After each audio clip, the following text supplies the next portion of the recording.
The Lord of the Rings, Duel for Middle-earth is a game for two players in which one player is playing with the evil forces of Sauron and another with the free people of Middle-earth. Setup. Determine who will play as the Fellowship and who will play as Sauron. Place your respective unit and fortress pawns in front of you. Place the central board in the center.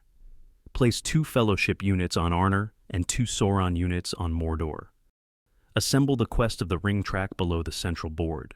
Connect the 2 board pieces together, then place the plastic slider on the left board piece and place the Nazgûl marker at the beginning of it. Give 3 coins to the Fellowship player and 2 coins to the Sauron player.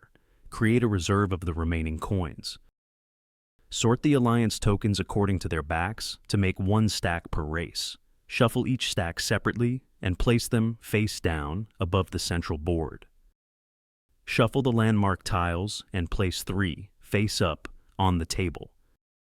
Sort the chapter cards into 3 decks according to the runes on their backs and shuffle each of them. Gameplay. At the start of each chapter, place cards from the corresponding chapter in the central play area, following the diagram. Certain cards are placed face up and others face down. Place the 3 remaining cards face down, forming a discard pile. The Sauron player begins the game, then both players take turns, until the end of the game. On your turn, you may either take a card or take a landmark tile. To take a card, make sure that it is not partially covered by any other cards.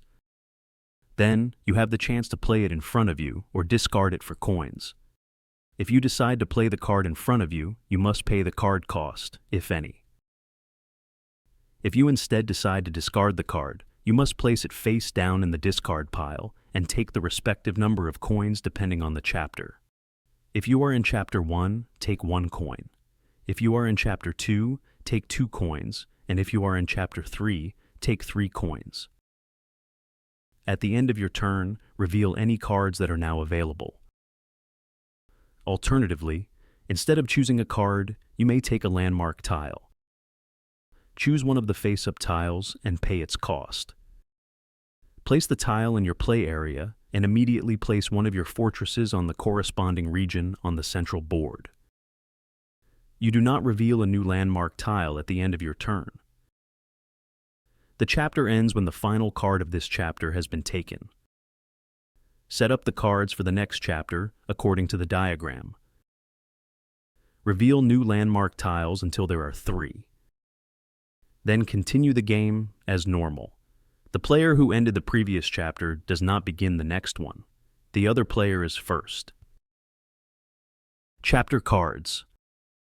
To take certain cards, you have to pay their cost. If you do not have the required skill symbol, you must pay 1 coin to the reserve per missing skill symbol. Certain cards may be played for free through their chaining symbol.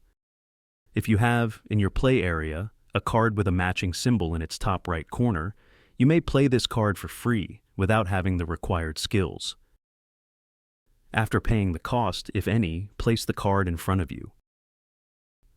Gray cards provide skills. You gain 1 skill per symbol shown.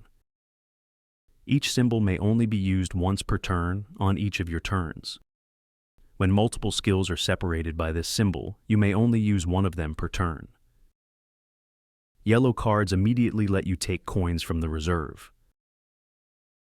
Blue cards immediately let you advance on the quest of the ring track 1 space per ring symbol. The Sauron player moves the Nazgûl marker, and the Fellowship player moves the entire plastic slider with Frodo and Sam marker at the end. When you reach or pass a bonus space, you may immediately benefit from its effect. Green cards represent the races of Middle-earth. As soon as you have 2 matching race symbols, take the top 2 alliance tokens of this race and reveal them. Choose one to place face up in front of you and benefit from its effect. Return the remaining token face down on top of its stack. Once per game, when you have 3 different race symbols, take the top alliance token of each of these 3 races and reveal them. Choose one to place in front of you and return the others to their respective stacks. Red cards immediately let you place units in the regions of Middle-earth. Choose one of the 2 regions shown by the banners and place all units in the chosen region. When you place or move one or more of your units, if enemy units are present, trigger a conflict. Each player removes one of their units and places it back in front of them. Repeat this until at least one player has no more units in the region.